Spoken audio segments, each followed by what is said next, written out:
Welcome to all. Course completion के बाद हमें ये देखना बहुत ज़रूरी है कि इस कोर्स में कॉम्पिटिटिव एग्जामिनेशन में कितनी अहमियत है। मींस कॉम्पिटिटिव एग्जाम में इस कोर्स से कैसे क्वेश्चंस बनते हैं। तो अपने मैकेनिकल इंजीनियरिंग का एक बहुत ही फेमस कॉम्पिटिटिव एग्जाम जिसे हम लोग गेट के नाम से जानते हैं, तो अब हम लोग कुछ गेट के problems based on this course जो हमने कंप्लीट किया उसके में सॉल्व करेंगे। तो इसमें हमने पहला प्रॉब्लम लेके आए हैं जिसमें देख रहा है क्या कहता है कि on certain conditions doubling the cutting speeds reduces the tool life to 1/16। Means क्या कह रहा है, अगर टूल लाइफ मतलब ये क्वेश्चन किसकी, सबसे पहले आपको पहचानना होगा कि ये क्वेश्चन कौन से सेक्शन का है। मींस टूल लाइफ की बात कर रहा है, तो ये क्वेश्चन किसका है, टूल लाइफ का है। तो टूल लाइफ में क्या बोल रहा है, यदि हम कटिंग स्पीड को डबल कर दें तो टूल लाइफ, अब कटिंग स्पीड हम बढ़ाएंगे तो टूल लाइफ जाहिर सी बात हमने पढ़ा है कि क्या होगी, कम होगी। तो उसने बोला कि कटिंग स्पीड को डबल करने से टूल लाइफ क्या हो रही है, 1/16, मतलब 16 गुना टूल लाइफ जो है कम हो जा रही है। तो टेलर्स टूल लाइफ इंडेक्स बताओ।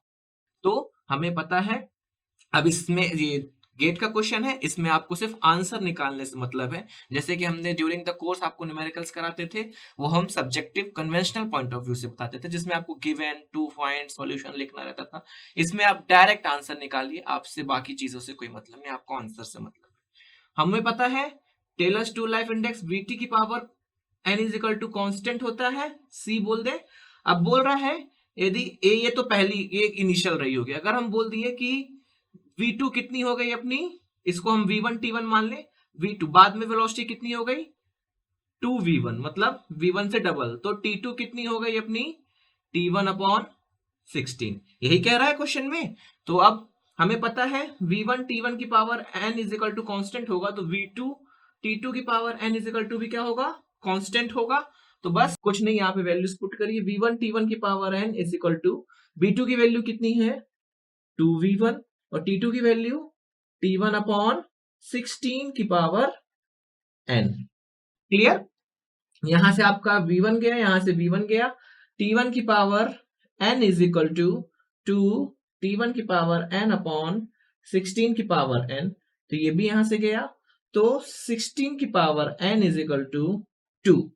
अब इसको सॉल्व करना है, आप कैलकुलेटर से, अपने साइंटिफिक कैलकुलेटर गेट में अलाउ रहता है, उससे आप सॉल्व करेंगे तो बड़ी इजीली आपको पता चल जाएगा। n इज इक्वल टू कितना आ रहा है अपना 0.25 या तो इसको अगर आपको कैलकुलेटर से सॉल्व नहीं करना तो अपन लोग इसको एक तरीके से और कर सकते हैं। कैसे, देखते हैं। देखिए 16 की power n is equal to 2 है, तो हम क्या करें, 16 इज इक्वल टू 2, n उधर जाएगा तो 1/n हो जाएगा।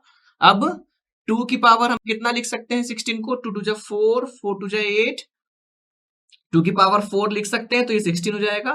तो 2 की पावर 1/n, तो यहां से पावर पावर को मैच करिए, तो 1/n इज इक्वल टू 4, तो n is equal to 1/4, that is 0.25। That's the answer. I hope ये आपको क्लियर हुआ होगा। Thanks for paying your attention.